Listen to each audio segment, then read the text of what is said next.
Apparel.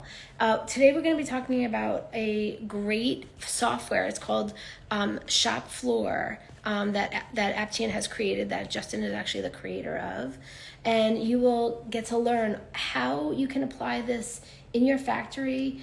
Not only how you can apply it, but how you can. I'm inviting factory up and running with this software quickly to capture increased sales because of all the tariffs that are going into effect. Justin, Hi. hey! Yay! Well, I guess Yay, we figured this out. you got it. We got it on Um, the fly. Sorry, everybody. We realized that we did a different method of going live with Justin before, and so this is the first time we did a live in this manner with Justin Hershoran. yes. So, Teresa's going to get us started. She's going to introduce Aptean and Justin, and then we'll get into our like little interview of Justin and learn a lot more about Shopfloor. All right, go ahead, Teres. Hey, everybody. I'm Tirsa Parrish, co-founder of Fashion Index, here with Marge Pietrera, my other co-founder, and Justin Hershoran from Aptean Apparel. Justin focuses on the shop floor control, and he is a wonderful resource full of lots of information. And so without any further ado, I'd like to ask Justin if he can take a minute to kind of just introduce himself and then go into Aptean and shop floor control and kind of how that all works. Thanks. Thank you for having me.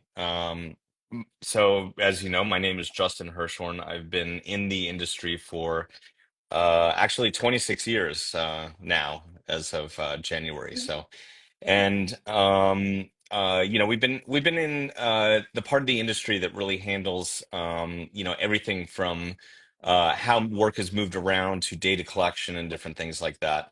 And a couple of us created Shopfloor back in 2013, 2014, and we quickly hit the market and started ramping things up, and very quickly tied ourselves to Exenta, which was later acquired by Aptean. Hmm. And since then, we of course have gone from a basic shop floor control product to a very robust, feature-rich product. That's far more advanced than really anything else out in the Yeah. marketplace. And we've been able to take our knowledge of production and also like all the aspects of engineering, time savings, efficiencies and different things like that, and apply them to the software. Yeah. It's amazing. So, you guys, I actually learned about Justin's software on a factory floor, and I was blown away. I literally, the minute I got into the factory and saw what the workers were using, first of all, it's like almost like gamified for the workers, right? For any Yeah, operator, exactly. and so it makes it very easy for them to track the efficiency of the work that they're doing, and it's everything is either by scanning bundles or by interacting on the interface on the it's not an iPad, it's a what do you call it, Justin? A tablet. A It's tablet. actually an Android tablet. It's just Yeah, like an iPad, but it is. who wants to spend $400 or $500 per employee when you can spend 80, Oh, it was so essentially? user friendly. I mean, the operators loved it. They loved it. And so anyway, that is how shop floor control is like kind of one part of it is this tablet at each operator station. But now, like Justin was saying, it's got so many more features. So I'm gonna actually, let that Justin tell us about all the new features that you have that they can learn, as they're going along. It's amazing. Well, so our latest actual feature that's part of Shopfloor, and this is one of the things, like once you're part of the Shopfloor family or ecosystem, Yeah, when we roll out updates, everybody gets them. It's yeah, not like something new that only, new clients yeah. get. So our latest one has to do with training, actually. And, we see a strong demand for managing and controlling operators' knowledge and training. We have for years. We've had the ability to have training bonuses basically Yeah. in the software. I think probably since day one. Wow. Basically, where you can reward an operator for learning a new job. Right. Because the way it stands in a company that doesn't have any software on the production floor is, you manually have to train employees how to do a new job. And Yeah. and a lot of times they don't want to. Like, human nature, we don't want to learn something new. Yeah. We like doing Yeah. what we know. Yeah. Um, and especially when you're learning a new job that could be more difficult than what you're used to doing, or a product you're not used to working with. But how do you approach that with an employee and make them happy or want to learn it? Right. Right. And of course, money. That's the number one way. That's what drives most people. Yeah. So by being able to reward people for learning a new job, you now switch it around from being a negative to being a Right. positive. Right. So since then, we have increased the functionality and added a full kind of like training module to our software. And what this does is it allows you to not just train and reward employees for learning a new job. We keep that history for the life of the employee. So you can always look back and see what they learned, how long it took them to learn, how much you paid them in bonuses to learn that job. Yeah. We also have the ability to have different like levels of learning. So you can have like just let's use a three-level example. Basic, something that's middle of the road, and something that's advanced. Yeah. And with that, you can specify at what point is somebody knowledgeable enough to perform that job for real production. So maybe Hmm. you take level two. Somebody that's intermediate is knowledgeable enough to do that. So now what we can do is we can actually have a training approval process, which means that like a supervisor or manager can actually approve or affirm that this person has achieved that level two. We also have the ability to upload certification documents. Amazing. So let's say you have a certification document, manager or supervisor signs it, they upload it to that employee's profile Hmm. simply by dragging and dropping. So very simple. And let's say, 5 years down the road, you go back and you want to see if this operator is trained and who trained them Yeah. and what certification you have. It's all there. And And then the last part of it is the option to do like operational or job blocking based on their training. So in other words, you can specify that in order to do this job, you have to be a level two, intermediate trained employee. And if you lock it, it means that if somebody tries to clock in and do that job, yeah. and they're level one, so they're basic, Right. or they've never had training, that the tablet will actually not allow them to proceed. And of course, Perfect. because they won't get Right. credit, they're not going to proceed. They're not going to try to do it Right. because they know that they're not going to get their efficiency boosts and different things like that. Yeah. Right. So, Right. Just That's so that, that's really fantastic. I love how everything's so integrated and it's seamless from beginning to end. So from the accounting side, all the way through. So, whatever's happening on the floor gets fed to who needs the information in order for them to be able to proceed with their jobs, like paying employees and tracking all of your other efficiencies oh and yeah, making suggestions. absolutely.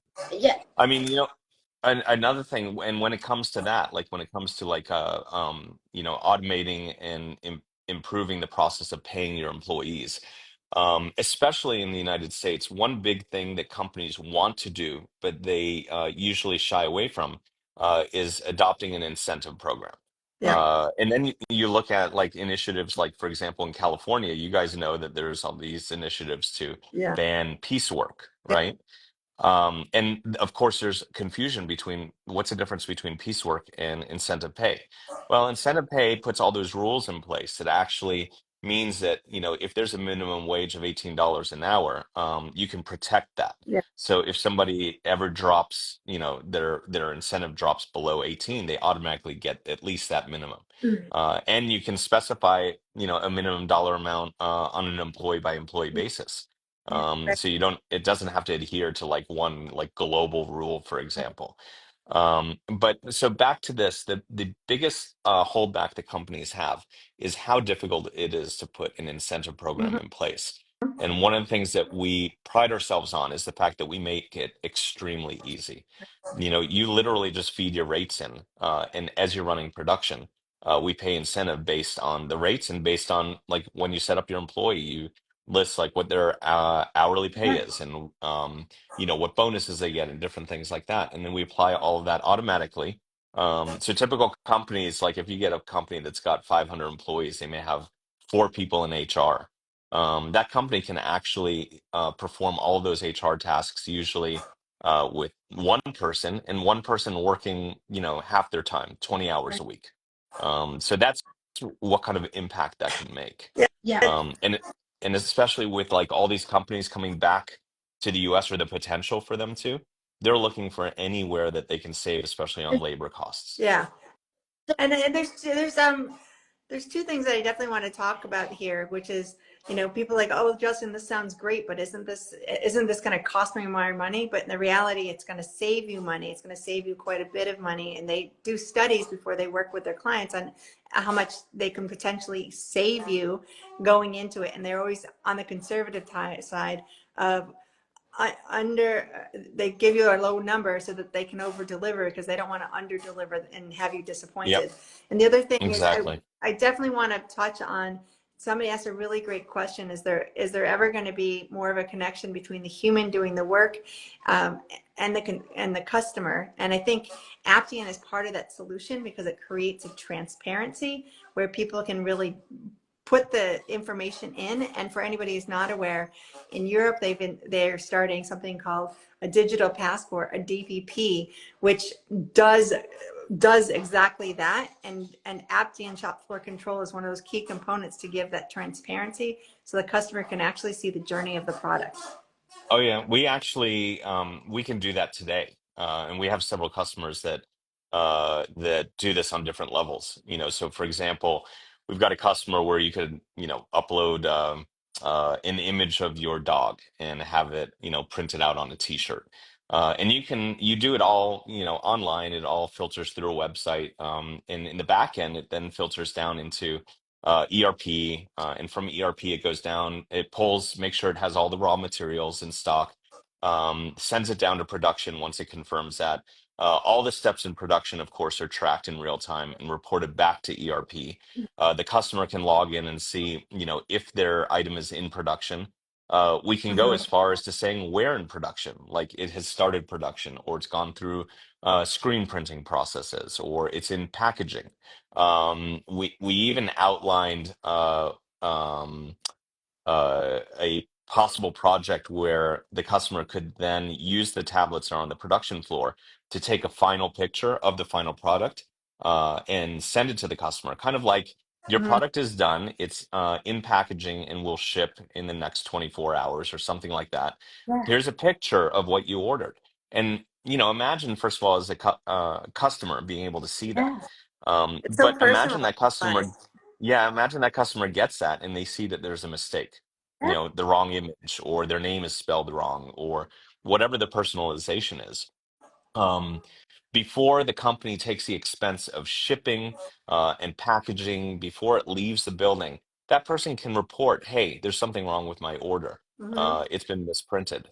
Yeah. And it can save obviously a boatload of time.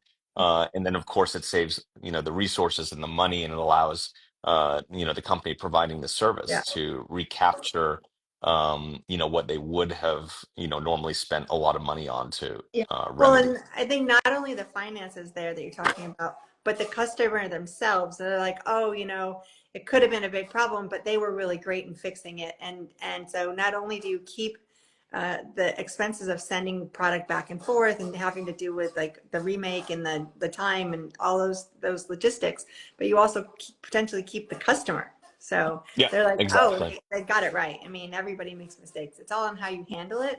Not Yeah. that they're not going to happen. Yeah, yeah, absolutely. Like anything else, and it's human nature. Things Yeah, happen. Yeah. of Like course, you Hey, of said, Justin, course. one other hot topic that I want to make sure that we kind of touch on, and I think it's especially as I was watching just a little bit of the news last night, everybody's talking about tariffs. Everybody is like freaked out, and now Canada and Mexico are more okay, but now we put tariffs on China, and China's retaliating Yep. some. How is all of this? How does this help any businesses as they're trying to navigate all of this? Well, imagine being able to pull a report and see, if, like, kind of like an exception report or an if report. Mhm. If these tariffs go in place, into effect, how's it going to affect my raw materials? So that's something that obviously can come out of Right. ERP. Sure. What do I have in raw materials? Should I stock up on certain things, where, obviously I'm going to go through them and use those materials, Right. before these tariffs take effect. right. Yeah. So there's a lot of things in the whole chain of data. Because we like to talk a lot about from order to cash, and that basically covers everything from, where are my raw materials? Where did the order come from? When do I get payment for the order? Where is it in production? So we cover all aspects of that with Aptean, not just shop floor, but with ERP, with PLM, with warehouse management. So you name it, there are tools out there to Right. kind of stay on Right. top of this. And then when you get into that level of change in business when it comes to like Right. tariffs and stuff like that, that obviously is also going to force many companies to rethink where their production Right. is. We've Absolutely. already heard, U.S. manufacturers are looking at ramping up, full-size pickup truck production in the U.S. and ramping down in Canada. So with that, they have to hire people. They have to order more raw materials or transfer materials from one place to Right. another. And we can manage all of that on a, soft goods or sewn products level, Right. including when you think about the training, when you think about bringing production back. We don't have the labor force here, so we have to create our own or create a new labor Right. force, with training, with incentives, with all of these different things. Companies obviously, are looking at, going from paying, $2 or $3 an hour maybe, to having to pay 15 or $20 an hour. Right. But Shopfloor can bring technology that can help, increase your productivity by 30% or 35%. Yeah. If you take a typical company that puts Shopfloor in place, they're going to automatically off the bat, see a 10 to 15% boost. Yeah. So Which that is that comes off tremendous. the, yeah, I mean that really helps, especially with the labor portion of it. But Mhm. then you take those companies and you couple that with helping them to start an incentive program. Right. An incentive program on its own can take you from a 10 to 15% to a 30 to 40% gain. Yeah. And now you are saving the majority of that extra expense that you have to take by bringing production back to America.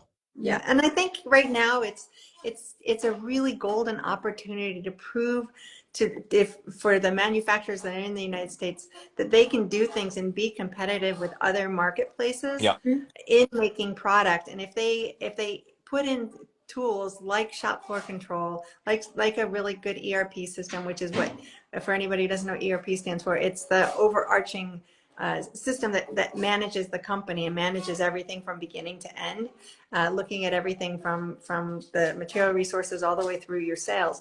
Um, if you can put some of those key things into place and have that communication and it's really gaining those efficiencies, then you can show the customers instead of because I had a really great conversation with a manufacturer the other day is people keep running back, but as soon as things settle down, they keep running away again. So the key yeah, is to really show that you can maintain an efficiency and the profit margins for them are reasonable, and the time saving and that all those other hassles that they have to deal with are unnecessary.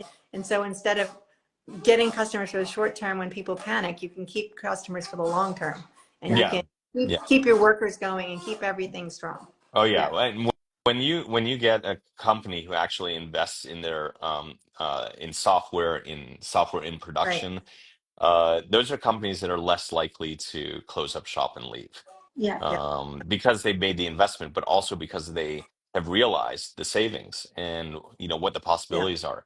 Because of course, by producing here, you're also saving a lot of hassle.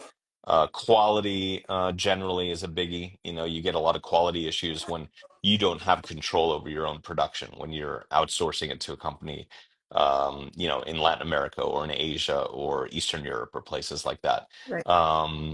So there's a percentage of your product that you're naturally going to have to rework or repair. And then you also have, of course, shipping and the cost of shipping, Uh, the cost custom of photo shipping material when you, orders, yeah, customs, everything. All yeah, you're adding five more exactly. and you're importing, which is five more costs. And the manufacturers, in my opinion, look at this is not stopping. This is the beginning of what's going to be happening going forward, right? Yeah, So it makes sense to just not have your eggs all in one basket. Put a percentage of your production in the United States permanently. Put a percentage in, South America, a percentage in Eastern Europe, and a percentage in Asia if that's what you need to balance your books. But at least you have flexibility when you have Hmm. created a relationship with a domestic factory that has the best technology and the ability to actually they give you more flexibility because you do not have to book your units so far in right. advance. You can work much more closer to the customer. I mean, it's an amazing Well, and you opportunity. look at where the world of manufacturing is going, and a lot of it is going to more personalization, more I want Right. this product, I want it done this way, and I want it to be delivered this week by the end of the Yeah, Yeah. week. Yeah. and that's So this done. all yeah, this is all what's needed to make Yeah. that happen. Exactly.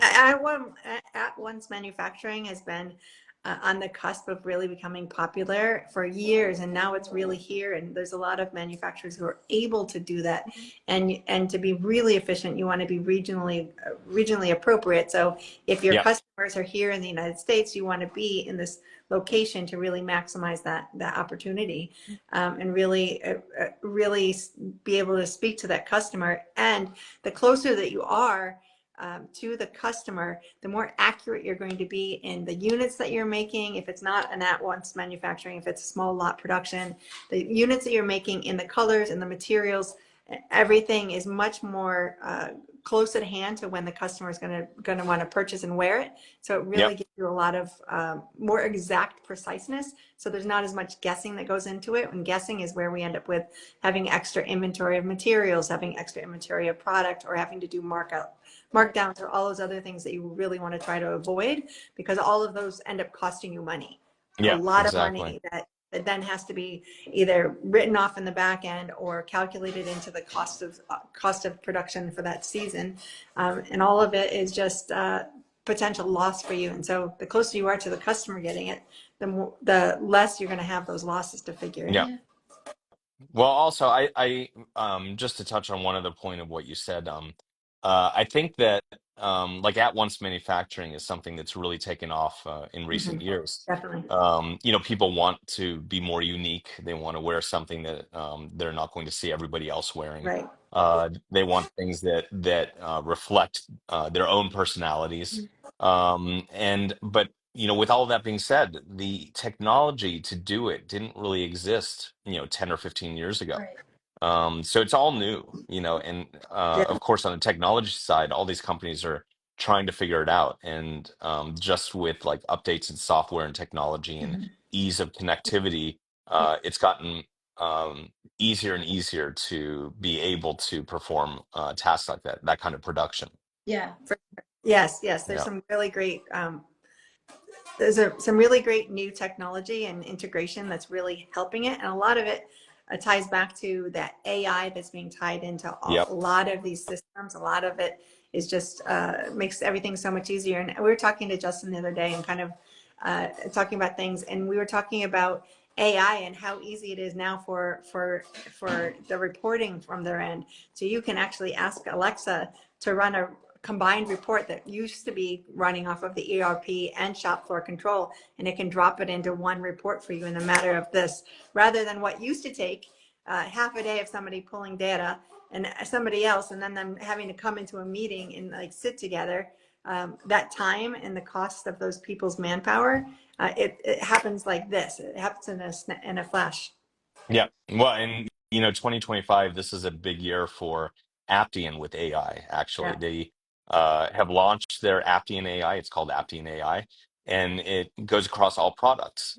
So throughout the year, they'll be adding more and more products to it, shop floor included. Yeah. Which imagine being able to just make a request from your computer by typing it or by speaking it, and pulling data, not even a report, just like it just pops up with the data that you want, that combines production data with shipping information, with order information from ERP, and warehouse information and design information from PLM, and it can pull it all in one like verbal or typed request. And that's where we are, and we actually have launched bits and pieces of AI. So our support system is driven a good bit by AI, and not in that annoying way either, because I've seen the annoying like chatbots and stuff like that. But sure.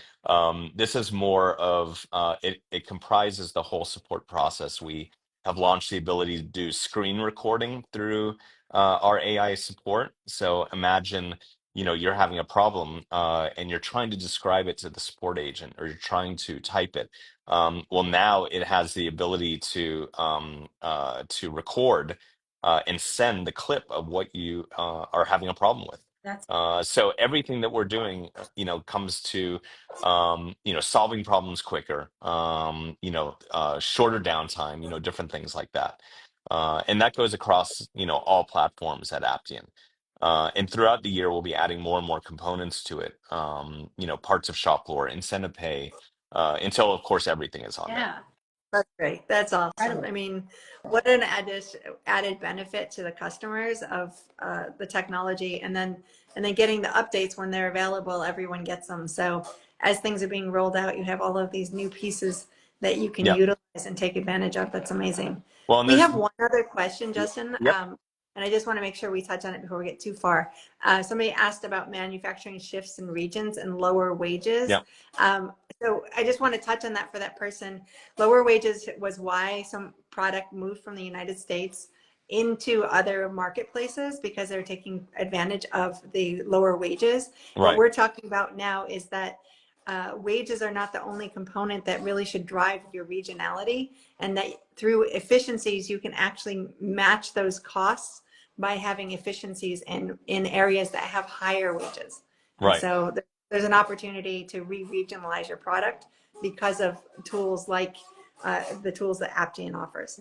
Oh yeah, absolutely. And we're lucky in this country because we've got areas of the country that are lower wage areas. Like if you think of like the Southeast, which is where a lot of production Yeah. is, it's basically where an entire furniture manufacturing industry is.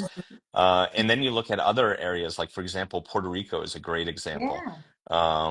It's part of the United States. It has lower wages. It has a lot of labor that understands manufacturing and sewn products, and there is a lot of sewing happening on that island. Obviously, Yeah.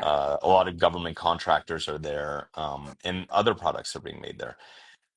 So we have a lot of opportunities in this country to be able to kind of like have our cake and eat it too when it comes to Yeah. domestic manufacturing, but also paying attention to what you're paying in wages. Right. Yes. Always paying attention to what the minimum wage is, but what the cost of living is for Yep. that area, and trying to not reach it, because if you're only trying to meet it, you'll never really hit it. You want to try to exceed it through having those efficiencies so that you can easily achieve where your goals are Actually, for the future. a really good example actually is California, because I mean California is probably one of the highest labor rates in the country. Yeah. Yeah. Right. And think of how many successful manufacturers are there Oh my. in Southern California. That's right. Very I mean, I successful. can riddle off a bunch of names, but Yeah. Yeah. It's a Yep.